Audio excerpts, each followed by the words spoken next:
Oh my gosh, you guys, you will not believe what I found inside this pocket. Okay, so I had to park way down the road. I couldn't leave as early as I wanted to this morning because I had to get these teenagers out of bed. And my husband's on a business trip, so I'm hoping I can still get some good stuff. It's only been open, I think, for a few minutes. Hi guys, thanks for tuning into the channel. My name is Liz and I'm a reseller in Maryland. I was running a little bit late on the day that I attended this awesome estate sale, but it was totally worth it. I'll still share some clips of the shopping experience, and I will definitely share a full haul, including what I found in that jean jacket pocket. Let's go check it out.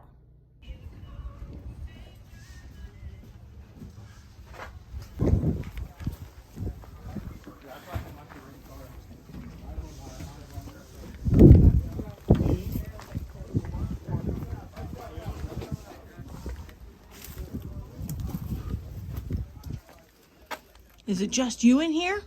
It's just me, but it could be me.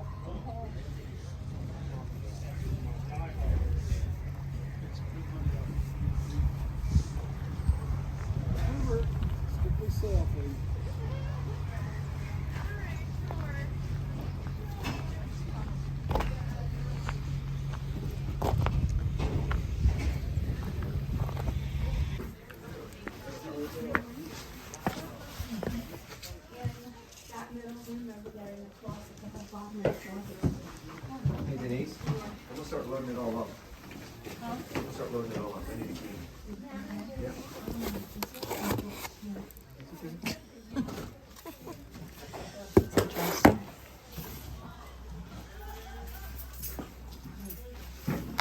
That's it.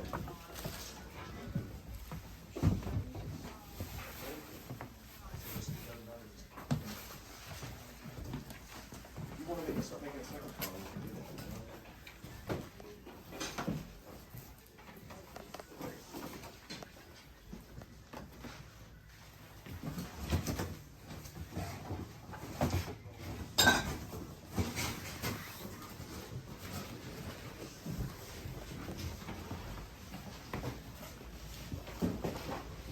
Okay guys, we're gonna dive into a partial haul from this estate sale. As you can see from the snippets of footage I included, I was using my phone, so I took snippets in between, like grabbing items. It was like a bunch of ants at a picnic at this sale. The pickers were everywhere. They did say it was a picker's delight and it was super fun to dig around. And I tried to rescue some things. This is probably about 2/3 of what I rescued, but the most teachable moments are here. So contrary to what I usually do, one of the best items actually was one of the first items I found, and one of the first ones I'll talk to you guys about. You might remember these if you grew up in the 80s. I think these were like early 80s. The date's probably on here. Now, of course, I knew this was cool and probably worth something, but when I saw the comps in the box for up to $500, I was shocked. Even with just the actual toy, just the magic window, they were like 40 bucks, guys. So if you see these, grab them. I had no idea it was that good. I just knew it was pretty good. Vintage board games can be really good. This particular one is not quite as good as I thought it was. There were some people there buying toys that probably got the better ones, but I'm thinking probably $35 and up for this vintage risk game. I did check it out inside, so I wouldn't take too much of a risk. And the pieces look like they're there. I've never seen this ornament before, and of course now I can't remember the name. Oh, P. Buckley Moss. This guy's like either a studio potter, a jeweler, or a doctor. Look at that signature. Can't read it. But this mid-century looking cat from, I guess, 2003 is vintage enough to be sold on Etsy and is probably 25 to 30 bucks. He's really, really cool. Original box always helps. I'm sure you know that. If you live in Maryland or somewhere else where you can buy items that have local interest and you have a way to sell them, whether it's on Facebook or in a booth, I recommend that you grab them. I know that someone local will want this book. It has really cool pictures. It's a nice hardcover, still has the dust jacket. The teachable moment is that buy things of local interest if you have a way to sell them. Not that this particular book is all that valuable. Okay, I didn't look up this little side table. This feels like a transitional piece to me because the edges have this kind of smooth and sleek, like 1950s, 1960s look. I don't know if it's teak or not, maybe. But the base has that sort of like, what do they used to call it? Colonial awful. But now it's cottagecore, so it's okay. This kind of clunky base. So it's an interesting amalgam of styles, which makes me think it might be a transitional piece, maybe from the late 40s. This is a guess. I will put up a comp because I'm going to research it, but I forgot to use Google Lens on it before it was covered with amazing treasures. So my apologies, but I'll put up a comp for you if I find something similar.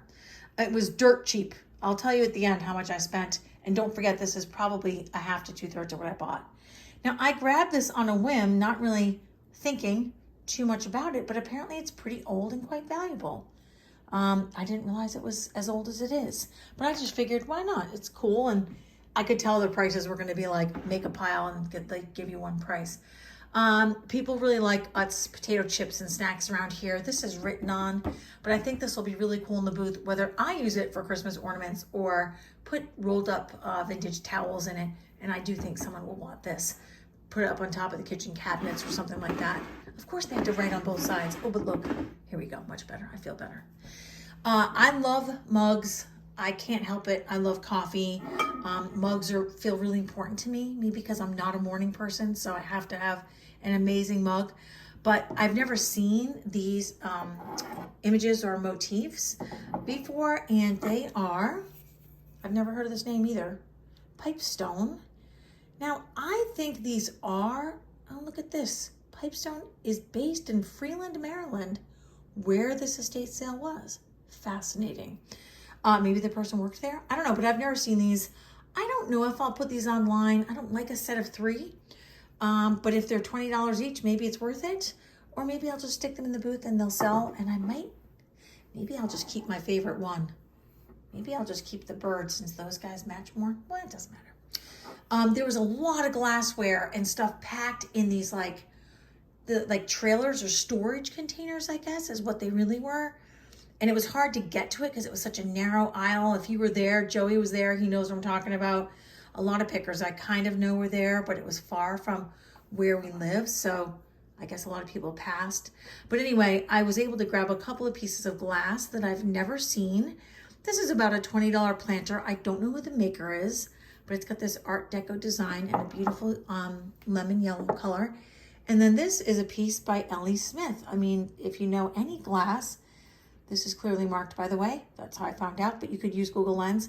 This sort of like Asian-inspired planter. It's really cool, this black glass piece. So I was glad I rescued those, but I was a little overwhelmed, not gonna lie. And I know if you've watched other videos of mine and probably other YouTubers as well, vintage cleaning products, this is a $40 bottle. That's wild, I know. But people want them. Maybe they have special qualities. Maybe people are buying them for like films or something, TV series. I don't know. So speaking of local interest, I did pick up a few needle points. This one needs a little cleaning up and I don't know how far I'll get with that, but it could be reframed to blot out. To block out this sort of like foxing to the fabric. But the Shot Tower in Baltimore, it's a landmark. In fact, I just drove by there yesterday. I feel like someone might want this, and so I did grab that. Not that all of these types of pieces have a ton of value, but this one is really cute. I just grabbed a few of those. Okay, I ended up going in the bathroom. It was so crazy in there that I'm like, where could I go to get away from everyone? But also, more importantly, where they haven't shopped yet. And one of my favorite YouTubers talks about vintage cleaning products and, of course, vintage bath products. Some of which I knew about. Like I've been buying these tins for years. They always sell for $10 and up, no matter what their age is, if they're a metal tin. This I will empty out so no one takes this old bear. I guess I'll have to take it to the fire station or whatever. I'm trying to think of what you're supposed to do with vintage medications. Probably aspirin wouldn't hurt you anyway, but these old bottles, just the empty bottles. Look at the comp for a similar one. They're worth picking up. I have sort of like an apothecary thing going on in one of my booths, and they routinely sell out of there. So all of these vintage soaps have pretty good value. This was originally not intended for resale. This one's really cool. and even Dial Basics. Like, so just check it out. There were people crawling all over the place, you know, looking for probably watches, jewelry, who knows, high value items. And I was able to get a couple of high value items that just kind of go under the radar. And you know what? No one was in there. It was just me.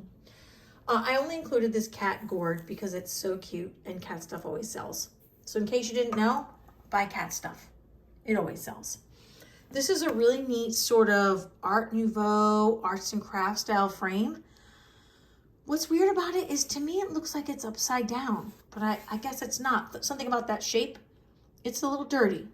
These storage containers were kind of a mess, but I think that will sell in the booth. I don't think the value of that warrants putting it online.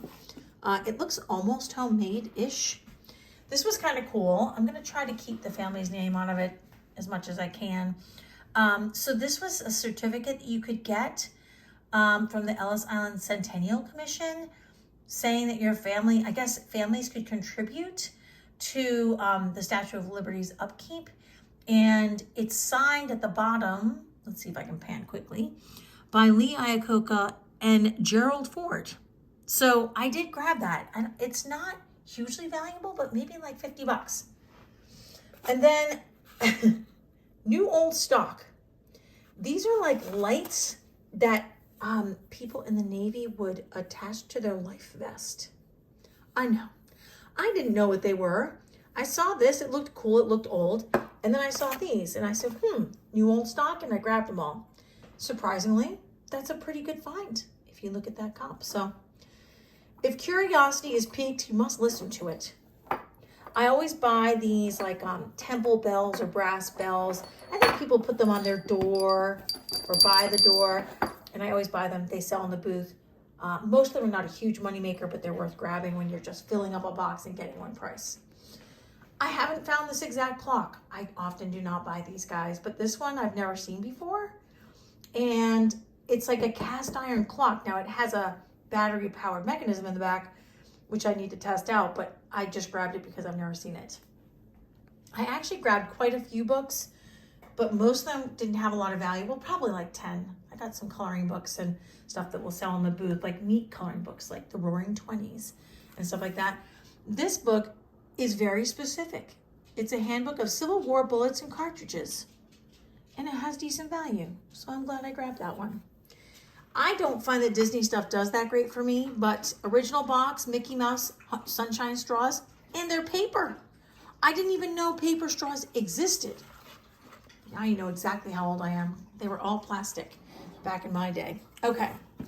Oh, don't knock stuff over. Not a hugely valuable piece, but these flocked Christmas pieces, people love them. They're very collectible. Pardon Wesley in the background. He's suddenly very thirsty. Isn't it interesting how your pets will find a way to like make sure you know they're there? Sorry, West. It is an unusual time of day for him to be drinking for that long. At least he's not going to ninja dog on me. Okay, one of my favorite YouTubers taught me that you should look at crayons. Some of them are going to be quite valuable. These are just a couple of examples. So this box right here, two of these are sealed. And this is the 50th birthday of the 64 crayon box. And both of those are sealed. So that's a nice little find. But I wanted to include them not because they're so crazy valuable, but because you might not know that. I just recently found that out myself. I always kind of liked vintage crayons, but I didn't know they were like valuable. I just thought they were cool. This is a cute little stool, probably about a $40 piece. You can see some comps for several hundred, but I doubt that it's worth that much, although it's in great condition. Same era probably as that little table, which I'll look up a comp for. But when it is in such great shape like that, a nice thing to sell in the booth. But honestly, that's very shippable as well, which could get you probably twice the asking price. Like I think it could sell for $100 on Etsy, or maybe a little bit more to cover your shipping. That's not that big a box. I'm not sure if you can tell. Okay, I kept this in the haul because I don't know if you can tell, it's got this convex glass, like bubble glass frame, which you don't really see in modern pieces. And there's an iridescence to this. Now, I don't know what that's called. I'll try to look it up and put it on the screen for you guys. I don't know if this is printed on something that has iridescence like shell. I'm gonna look it up. I'm gonna find out for both of us. So Gettysburg is pretty close by. A lot of people have a real interest in the battles really that happened there. And so I grabbed this piece because it's obviously vintage and I think someone will love it. Now, vintage Frisbees can have some value. This one is Burger Chef. I picked it up because we loved Burger Chef when we were kids. And I think they had a cool song, which I don't remember. This is probably about a $15 piece, but some Frisbees can go for a lot more. But I did want to keep it in here so that you guys at least remember to look for Frisbees. I got 2 of these Baltimore Sun Paper towels. I'm going to clean them thoroughly with OxiClean. If we have to keep them, I won't be mad about it. It says the smart ones on there, which is interesting. And vintage beach and bath towels can do really well. These are not perfect. These were pretty well loved. I still think local interest, maybe in the booth, maybe on Facebook, someone would like them. Okay, and I think our last item, if I didn't skip anything, which I was pretty careful, is I always try to pick up denim or jean jackets. They were very popular back in my day. They're still popular, kind of timeless. I honestly can't tell how vintage this one is. I think it's a little bit vintage. It certainly has plenty of wear. Look at the collar. Jeepers. Ring around the collar. But I'm not sure because there are modern rugged wear pieces being made. So that tag does look vintage to me. I'll let you know if I do find out more about it, but I might not. But I'm thinking like 25 to 30 in the booth, more online, and these go for up to 100. So I'm not sure. And something must have been on here. So this is the first time this has ever happened to me, and I've been doing this for a while. I checked the pocket and look. Hold on. You won't believe what I found in the pocket. This has never happened to me before. Look. Cold hard cash, baby. So they paid me $15 to take this jacket. I had no idea. How happy was I? Thank you guys so much for joining me for this week's video and staying through the haul so you could get some teachable moments. I hope you guys get out there. Something I showed you helps you make some money out there. I always hope that you never stop searching, and I will see you guys next time.